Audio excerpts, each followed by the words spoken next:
Ìwé Lúùkù orí 20. Ó sì ṣe ní ijọ́ kan ní ijọ́ wọn nì, bí ó ti ń kọ́ àwọn ènìyàn ní tẹ́ḿpìlì tí ó sì ń wàásù ìyìnrere, àwọn olórí àlùfáà àti àwọn pẹ̀lú àwọn àgbààgbà dìde sí i. Wọ́n sì wí fún un pé, sọ fún wa, àṣẹ wo ni ìwọ fi ń ṣe nǹkan wọ̀nyí? Tàbí ta ni ó fún ọ ní àṣẹ yìí? Ó sì dáhùn wí fún wọn pé, èmi pẹ̀lú yóò sì bi yín léèrè ọ̀rọ̀ kan. Ẹ sọ fún mi. Baptísímù ti Jòhánù láti ọ̀run wá ni tàbí lọ́dọ̀ ènìyàn?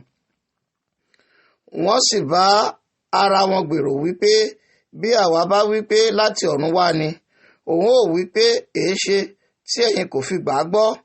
Ṣùgbọ́n bí àwa bá wípé láti ọ̀dọ̀ ènìyàn, gbogbo ènìyàn ni yóò sọ wá ní òkúta, nítorí wọ́n gbàgbọ́ pé wòlíì ni Jòhánù.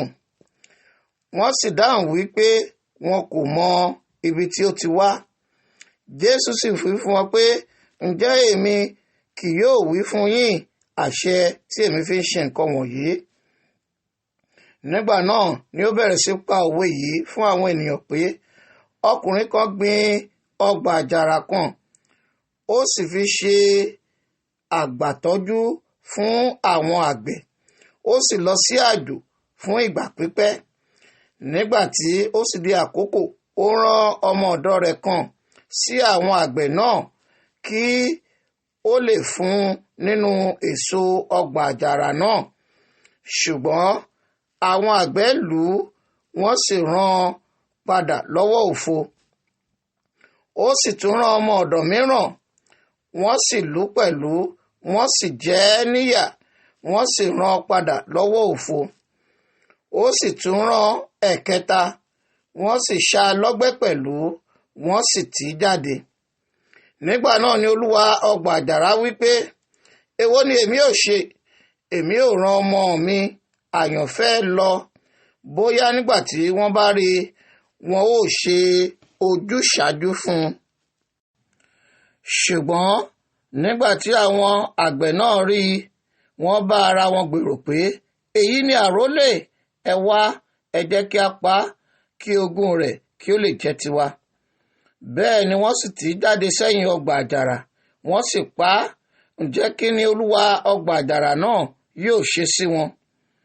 Yóò wá, yóò sì pa àwọn àgbẹ̀ wọn nì run, yóò sì fi ọgbà àjàrà náà fún àwọn ẹlòmíràn. Nígbà tí wọ́n sì gbọ́, wọ́n ní kí a má rí i. Nígbà tí ó sì wò wọ́n, ó ní, èwo ha ni èyí tí a ti kọ̀wé pé òkúta tí àwọn ọ̀mọ̀lé kọ̀ sílẹ̀, òun náà ni a sọ di pàtàkì igunlé. Ẹnikẹ́ni tí ó bá ṣubú lu òkúta náà yóò fọ́, ṣùgbọ́n ẹnikẹ́ni tí ó bá ṣubú lù yóò lọ́ lúlú. Àwọn olórí àlùfáà àti àwọn akọ̀wé ń wá ọ̀nà àti mú un ní wákàtí náà, ṣùgbọ́n wọ́n bẹ̀rù àwọn ènìyàn nítorí tí wọ́n mọ̀ pé ó pa òwe yìí mọ́ wọn. Wọ́n sì ń ṣọ́, wọ́n sì rán àwọn amí tí wọ́n jẹ́ agalamáṣà fi ara wọn pe olóòótọ́ ènìyàn, kí wọn kí ó lè gbá ọ̀rọ̀ rẹ̀ mú, kí wọn kí ó lè fi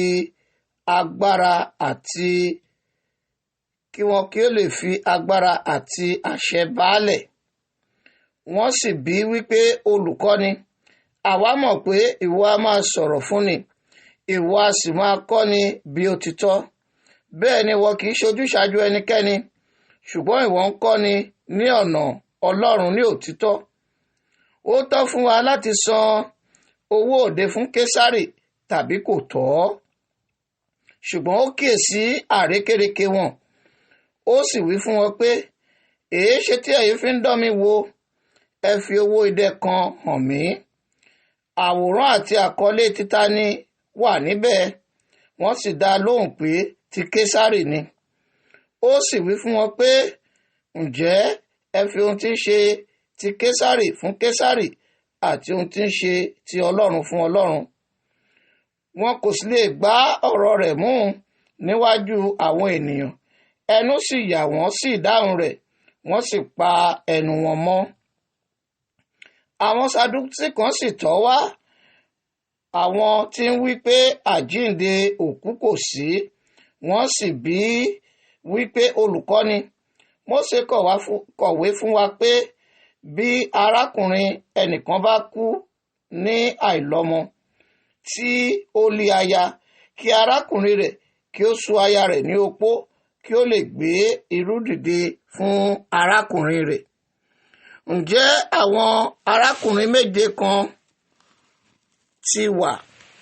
Èkíní gbé ìyàwó, ó sì kú lé àìlọ́mọ. Èkejì sì sú lópó, ó sì kú lé àìlọ́mọ. Ẹ̀kẹta sì sú lópó, gẹ́gẹ́ bẹ́ẹ̀ sì ni àwọn méjèèje pẹ̀lú. Wọn kò sì fi ọmọ sílẹ̀, wọ́n sì kú. Níkẹyìn gbogbo wọn, obìnrin náà kú pẹ̀lú. Ǹjẹ́ ní àjíǹde òkú, aya títa ni yóò ha ṣe nínú wọn, nítorí àwọn méjèèje ni ó ṣàní ní aya? Jésù sì dáhùn wí fún wọn pé àwọn ọmọ ayé yìí a máa gbé ìyàwó, wọn a sì máa fa ìyàwó fúnni.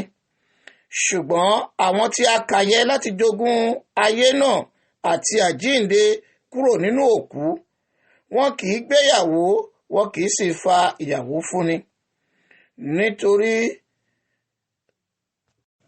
wọn kò lè kú mọ́, nítorí tí wọ́n bá àwọn áńgẹ́lì dọ́gba. Àwọn ọmọ Ọlọ́run sì ni wọ́n, nítorí wọ́n di àwọn ọmọ àjíǹde. Ní ti pé à ń jí àwọn òkú dìde, Mósè tìkára rẹ̀ sì ti fi hàn ní ìgbẹ́ nígbà tí ó pe Olúwa Ọlọ́run Ábúráhámù àti Ọlọ́run Ísákì àti Ọlọ́run Jákọ́bù. Bẹ́ẹ̀ ni òun kì í ṣe Ọlọ́run àwọn òkú, bí kò ṣe ti àwọn alààyè, nítorí gbogbo wọn wà láàyè fún un. Nígbà náà ni àwọn kan nínú àwọn akọ̀wé dá lóhùn wípé, olùkọ́ni, ìwọ wí rere. Kò sì jẹ́ bi í léèrè ọ̀rọ̀ kan mọ́. Ó sì wí fún wọn pé èéṣe tí wọ́n fi ń wí pé ọmọ Dáfídì ni Kristi. Dáfídì tìkára rẹ̀ sì wí nínú ìwé Sáàmù pé, Olúwa wí fún Olúwa mi pé, ìwọ jókòó ní ọwọ́ ọ̀tún mi, títí èmi ò fi sọ àwọn ọ̀tá rẹ di àpótí ìtìsẹ̀ rẹ. Ǹjẹ́ bí Dáfídì bá pè ní Olúwa, òun á ti ṣe jẹ́ ọmọ rẹ̀. Ó sì wí fún àwọn ọmọ ẹ̀yìn rẹ̀ lé etí gbogbo ènìyàn pé, ẹ máa kíyèsára lọ́dọ̀ àwọn akọ̀wé tí wọ́n ń fẹ́ láti máa rìn ní aṣọ gígùn, tí wọ́n ń fẹ́ ìkíni ní ọjà àti ibùjókòó ọlá nínú sínágọ́gù àti ipò ọlá ní ibi àsè.